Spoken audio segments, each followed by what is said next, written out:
Event mo na tanongin. Magandang umaga. Good morning, everyone.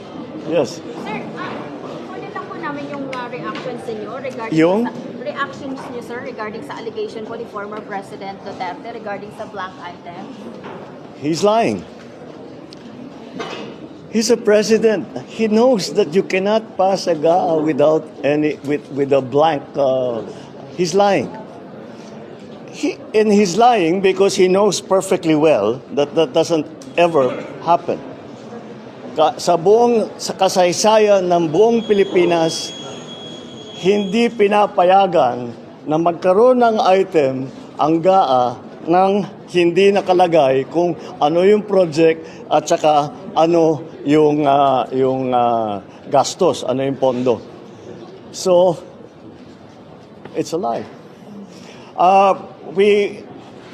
I was watching the news earlier today and people were saying, it's 4,000 pages. Paano namin ibubusisiin yan? Ang ganito, para titignan namin isa-isa. Hindi na lang. Meron namang kopya that's available on the website of DBM. Tignan ninyo, huwag na ninyong busisihin isa-isa. Hanapin nyo yung sinasabi nila na blank check.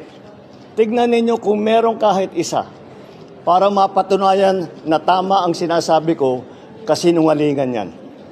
That's my reaction.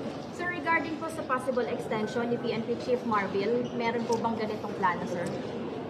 Well, there is a very strong argument that it would not be good for stability, especially to change Chief PNP in the middle of a campaign period and then approaching an election period. So pinag-aaralan namin, but I think that is probably a very strong argument to keep him on. At the very least until after the elections. All right. Sir, may recommendation po ang MMDA to shorten yung pasok sa government agency sa Metro Manila to ease the traffic from 7 a.m. to 4 p.m. Yes, I saw that. Well, we're studying it. If it works, we'll do it.